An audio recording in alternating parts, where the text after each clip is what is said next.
जय माता दी दोस्तों। माता रानी आपकी सारी मनोकामनाएं पूर्ण करें और आप जीवन में खूब सारी तरक्की करें। इसी के साथ आज का जो वीडियो है वो मैं शुरू कर रही हूँ। दोस्तों आज के वीडियो में मैं बात करने वाली हूँ संतान सप्तमी व्रत के बारे में। पीरियड्स अगर संतान सप्तमी व्रत में आ जाता है तो क्या हमें पूजा करनी चाहिए या नहीं करनी चाहिए, साथ ही साथ किस प्रकार से पूजा करनी चाहिए, क्योंकि बहुत सारे लोगों का प्रश्न आ रहा है कि दीदी बताइए कि जो संतान सप्तमी व्रत है उसमें मेरा पीरियड्स चल रहा है, ऐसे में हम पूजा करें या ना करें। देखिए एक तो असमंजस चल रहा था पूजा को लेके, मतलब कि जो संतान सप्तमी का व्रत है वो कब किया जाएगा, तो उस पर मैंने वीडियो बना के डाल दिया है। अगर आपने नहीं देखा है कि ये व्रत 21 को किया जाएगा या 22 सितंबर को किया जाएगा तो वो मैंने वीडियो डाल दिया है, आप लोग देख सकते हैं। इस वीडियो में मैं पीरियड्स के बारे में ही आप सबको बताऊंगी। तो देखिए जब संतान सप्तमी का व्रत आता है तो आप सबको पता है, जो बहनें पहली बार रख रही होंगी या बहनें जो पहले से करती चली आ रही होंगी, शिव परिवार की पूजा होती है संतान सप्तमी व्रत में। अपने पुत्र की, अपने संतान की लंबी आयु के लिए, उनकी तरक्की के लिए इस व्रत को किया जाता है। बहुत सारी ऐसी बहनें जिनके पास संतान नहीं है वो संतान प्राप्ति के लिए भी इस व्रत को करती हैं, या बहुत सारी बहनें जिसके पास पुत्री रूपी धन है वो पुत्र रूपी धन चाहती हैं, ऐसी भी बहनें संतान सप्तमी व्रत जो है वो कर सकती हैं। और इसीलिए ये जो व्रत है वो किया जाता है, अपने संतान के लिए इस व्रत को किया जाता है। जब पीरियड्स आ जाता है तो इस व्रत को, क्योंकि देखिए बहुत सारी बहनें, उनको लगता है कि जो पीरियड्स है वो नेचुरल है, तो बिल्कुल सही बात है, वो प्रकृति की देन है, वो नेचुरल है एकदम से। जो रजस्व वाला धर्म आता है माताओं का उसको तो आना ही आना है, लेकिन जब पूजा की बात हो रही हो तो उससे हमें दूरी बना लेनी चाहिए। हमें पूजा पाठ जो है वो नहीं करना चाहिए, खास करके जब महादेव की पूजा की बात आती है, क्योंकि हमारे शास्त्र हैं या जो भी हमारी धार्मिक पुस्तकें हैं उसमें रजस्व वाला धर्म का 3 दिन का वर्णन किया गया है कि 3 दिन जो नारी है वो अशुद्धि की अवस्था में रहती है। लेकिन आप सबको पता है कि 3 दिन में पहले बाल धुलते हैं, 5वें दिन दूसरे बाल धुलते हैं, और 5वें दिन जब दूसरे बाल धुलते हैं तब हम किसी भी माता की पूजा जो है वो कर सकते हैं।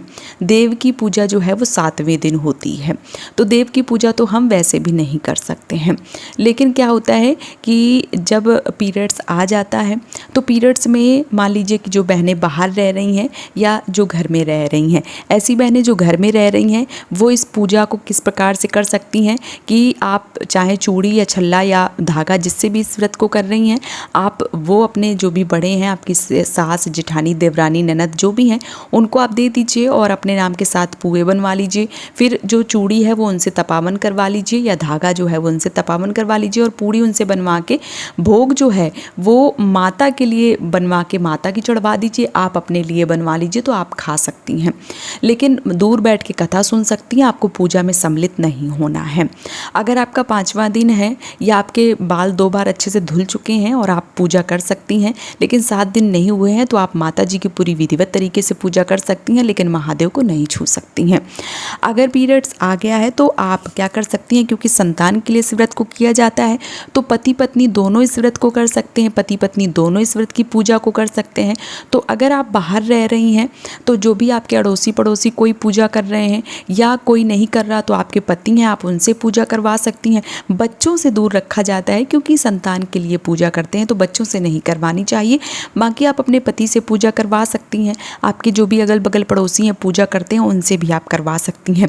जैसे आप फ्लैट वगैरह ब्लॉक वगैरह में रहती हैं तो क्या होता है कि नीचे ऊपर बहुत सारी बहनें जो हैं वो रहती हैं, ऐसे में आप उनको बुला के प्रसाद के 7 पुए और अपने लिए 7 पुए जो हैं वो बनवा के जो 7 पुए हैं वो खा सकती हैं और प्रसाद वाले उन्हीं के हाथों से चढ़वा सकती हैं, या आप चाहें तो अपने पति के हाथों से पूजा करवा सकती हैं।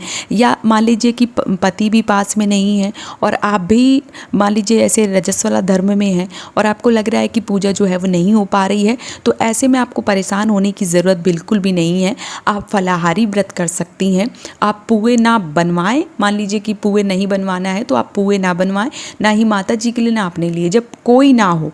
देखिए मान लीजिए कि आप कहीं बाहर रह रही हैं, कोई आसपास पूजा भी नहीं करता है, और मान लीजिए कि आपकी पूजा भी किसी तरह से संभव है नहीं, घर में भी कोई नहीं कर सकता है, बाहर भी कोई नहीं कर सकता है, ऐसे में आप क्या करें, ऐसे में आप व्रत रखें, फलाहारी व्रत कर सकते हैं और भगवान से आप मानस पूजा करें और भगवान से ऐसी प्रार्थना करें कि अगली साल जब संतान सप्तमी का व्रत आएगा तो आप विधिवत तरीके से पूजा करेंगी और जो व्रत है वो करेंगी। लेकिन अगर आपके कोई मान लीजिए कोई रिश्तेदारी में है, कहीं भी कोई है, तो उनसे अपने नाम की पूजा जो जो है वो करवा दीजिए। या अगर ये सब करना असंभव है तो आप क्या करें, आप ब्राह्मण से भी पूजा करवा सकते हैं। या आप चाहें तो मान लीजिए कि आपके पति जो हैं वो कुछ बनाना ही नहीं जानते हैं, तो आप महादेव की जो भी शिवलिंग, जो भी शिव परिवार है, वहाँ पे आप जो कुछ मिठाई वगैरह है वो चढ़वा दीजिए और बैठ के कथा जो है वो सुन लीजिए दूर बैठ के। या मान लीजिए कि ये भी नहीं हो पा रहा है तो आपके जो पति हैं उनसे भी कहीं महादेव का जो भी मंदिर हो वहाँ पे थोड़ा सा प्रसाद जो है वो चढ़वा के अपने जो भी संतान है उनकी लंबी आयु की प्रार्थना करें, उनकी तरक्की की प्रार्थना करें। तो इस प्रकार से भी आप इस व्रत को कर सकती हैं। लेकिन कोई अगर आपके पास सुविधा नहीं है, ना कहीं मंदिर जा पा रहे हैं, ना पति पूजा कर पा रहे हैं, ना देवरानी जेठानी भी नहीं है, कोई कुछ नहीं है, ऐसे में आप व्रत करें, फलाहारी व्रत करें। आप फलाहार करके इस व्रत को कर सकती हैं। मानस पूजा करें और भगवान से ऐसा बोलें कि अगली साल जब आपका व्रत आएगा तो हम पूरी विधिवत तरीके से आपका जो व्रत है वो करेंगे। लेकिन जो बहनें पहली बार इस व्रत को उठाएं तो रजस्वला धर्म में पीरियड्स के दौरान इस व्रत को बिल्कुल भी ना उठाएं। ये चीज़ें आपको ध्यान में रखनी है। बाकी आप पूजा जो है वो रजस्वला धर्म में बिल्कुल भी ना करें। महादेव की पूजा जो है वो 7वें दिन की जाती है और पीरियड्स में तो बिल्कुल भी नहीं की जाती है। इन चीज़ों का आपको ध्यान रखना चाहिए। तो उम्मीद करती हूँ कि जो बहन बार बार प्रश्न कर रही थी कि दीदी आप मेरे सवालों का जवाब नहीं दे रही हैं और आप मुझे नहीं बता रही हूँ, तो मैं उनसे बोलना चाहूँगी कि मैं आप सबके कमेंट जो है वो पढ़ती हूँ, लेकिन मैं भी घर का काम, बहुत सारा समय का अभाव रहता है, घर का काम वगैरह भी देखना होता है, आप सबके कमेंट भी पढ़ना होता है, वीडियो भी बनानी होती है, तो इस वजह से थोड़ा सा बिजी हो जाती हूँ। लेकिन आप सबका समय पे जो वीडियो है, जो जवाब है, मैं ज़रूर देती हूँ। तो उम्मीद करती हूँ कि आज का वीडियो आप सबको पसंद आया होगा। आप लोग मुझे सपोर्ट कीजिए, इस चैनल को सब्सक्राइब कीजिए। आप सभी माताओं बहनों को संतान सप्तमी व्रत की ढेर सारी शुभकामनाएं।